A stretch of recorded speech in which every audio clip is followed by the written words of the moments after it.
Thank you for connecting to me. This is what I want to be showing you. I will be showing you how I make this with a used jeans. This is a complete recycle project, and how I was able to make this detail brand new shoe from a used condemned jeans is what I will be showing you right now. If you're a first timer, consider subscribing. So right now, let's go in, let's dig in to see how I make this from A to Z.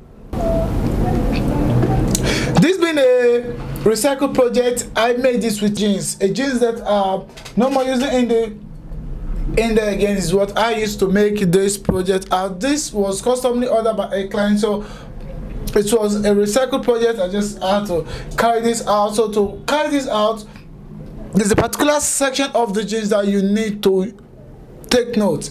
You have to take note the portion of the jeans that will really show that this is a recycled jeans. Not just using cutting out a jeans, but you using the portion that at a first glance anybody looking at this will know that this was a recycled project.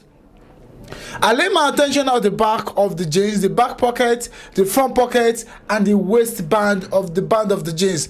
That is the primary part at which anybody saying will know that okay, this was formerly sewn as a trouser, then now converted to a shoe. So that is where I lay my emphasis. So whenever you're doing yours, take note of those parts that you need to lay your pattern. And for the pattern of this project, I have a video of this that something that I've made about working on a sneakers pattern. I've made a sneakers pattern tutorial, so you like to see how I was able to arrive at this sneakers pattern. Then I'm gonna drop the link in the description of this video. Go on in the description of this video and you'll see a link of how to make a sneakers pattern. At the time you're able to make your sneakers, use your sneakers to cut all this out, and you arrive at this point at which I am right now. So we'll be cutting this out on the same line at which you cut that was marked out. See, at the time all those was cut out, now using the tongue now, and we'll be cutting the tongue out. As I said, despite the fact that you're using making a recycle project, you have to make the two foot look alike. So I carefully select the area at which I'm cutting. Right now I'm cutting the down part of the jeans for the tongue, but the verb, that is what that called the verb tongue. So that is what I'm using it to cut this out. So this is also going to extend to the cap. So I mark this out, and the way you have to mark this out, if you are doing yours, take your time to mark in a way that the two legs is going to look alike. Yes, I've marked that, and see, this is my result. So I was able to get this out. At the time I get this out, all balanced. The next thing is to then mix this out. Looking at the project I'm working on, I flavored it on with a brown leather. The leather I used was just another pieces from the workshop that I just need to convert to make to another excellence project. I use the pattern to cut this out.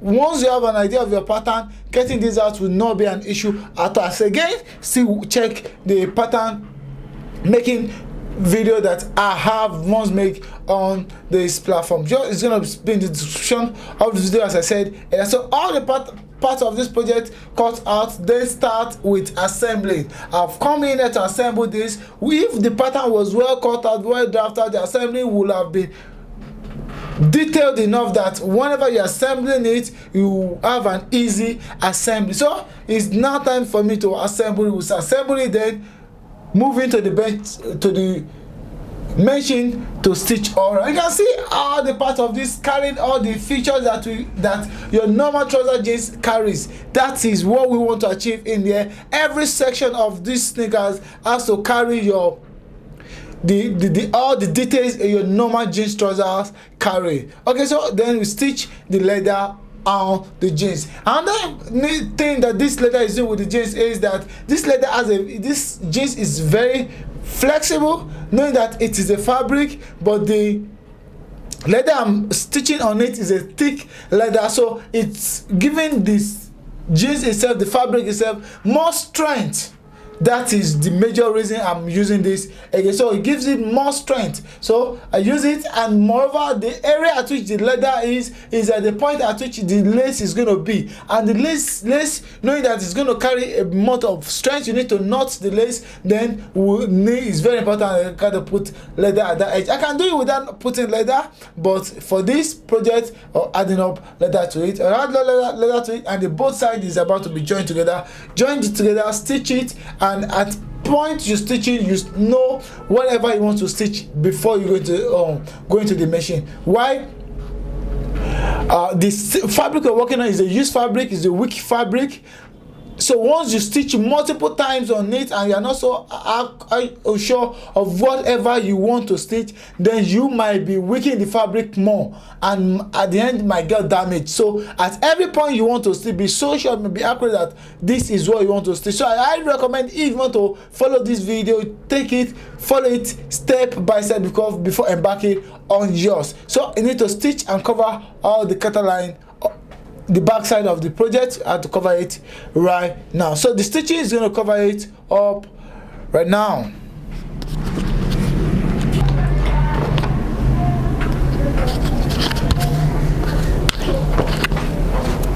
Stitching this, it's so easy, very easy to get this stitch once you're done stitching. And the next thing is that we need to then enhance the thickness. How do we get to enhance the thickness of this? We aim to enhance it by lining it up. You line it up with an extra leather.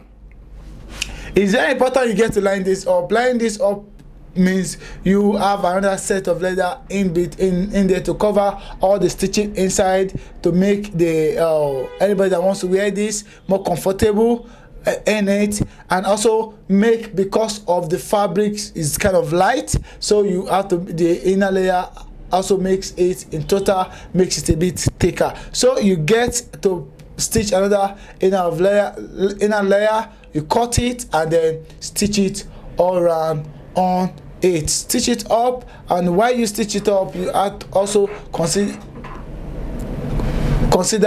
making the inner very, very neat. So while the stitching and the outer layer is very neat, the inner too have to be extremely neat too.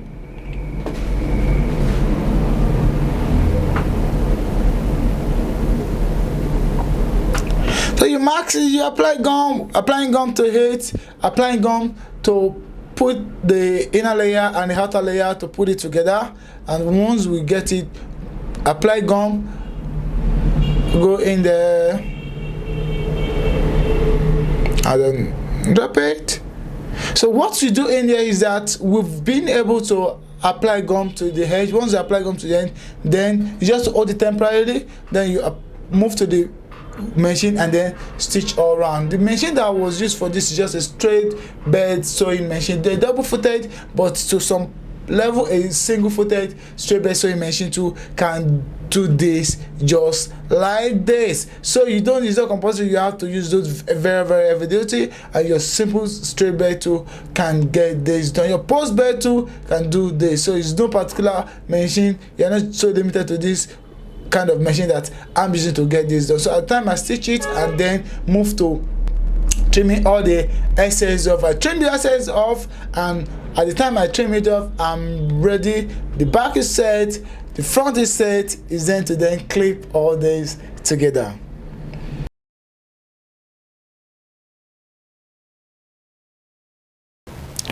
So I then come over to start fixing it together.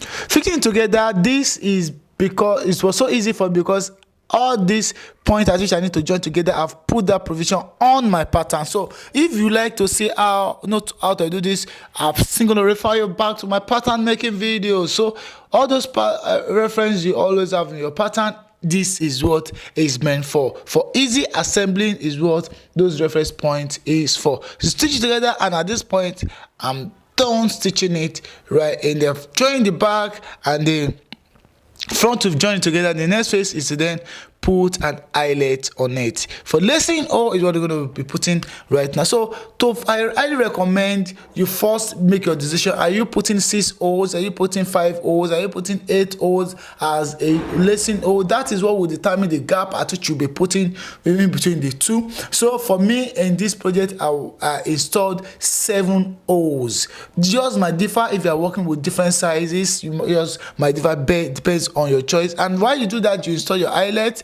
Eyelet is just that iron that guides all through the edges in there, and we're working with fabric, so eyelet is very, very important. After we're done with that, the next thing is to then come and form this to shape and size. I've said this several times on the videos I've made on this platform, that last thing is just the act at which you put your shoe, your upper and your sole, you put it together to form a shape and sizes. Get you a shape and size. So now it's time to last it all together. Lasting is very, very important in shoemaking, because even when you get a good finished project and you now want to last this together, you're not lasting and balancing, you will definitely have lots of issues. So what you do right in here is that you will use your tools I would recommend you have when you're lasting is a lasting plier.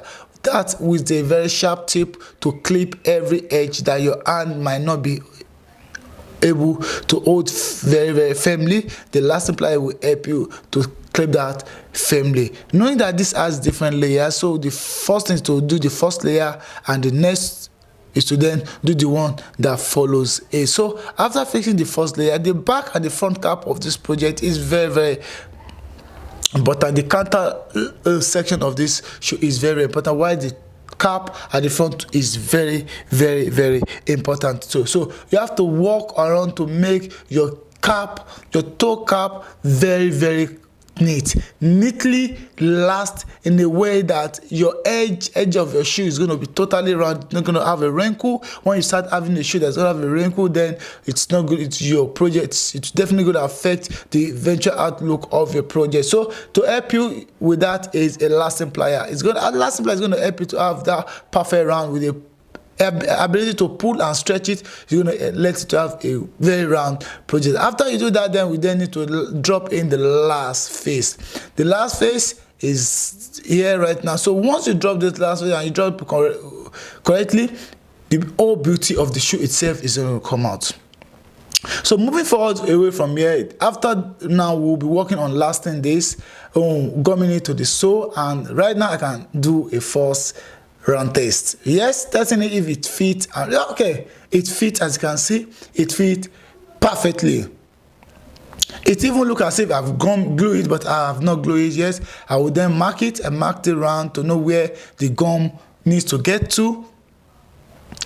In cementing this together, I didn't just use a chloroprene gum, I used a moisture mark gum to mix it up so it can glue very, very well, so it's not going to open up. So I used 2 gum mixed together to get this cement together right now. If you want a very perfect permanent cementing, good cementing, then you have to mix those 2 gums together on this kind of surface of material. So you don't let your gum extend to the part you did not mark. Wait for the moisture to disappear, and once it disappears, we need to then glue it all together. Gluing it all together, we start from the tip, extend it to the back, from the base side for the other side, and for the nail side to the back. So once we clip it, make sure all the edges close and is balanced. Thank you so much for watching on this time. Hope you like what you've seen. As you can see, it's quite easy. This was made from a recycled jeans, a jeans that I've worn several times. That is what I used for this project. I'm so sure you like it. Don't forget to like, share and subscribe, and while you subscribe, hit on the notification bell for you to be notified when I have awesome video like this again on my platform. Look at the link in the description of this video. There's a link to that on my website with them if you want one-on-one course on this platform.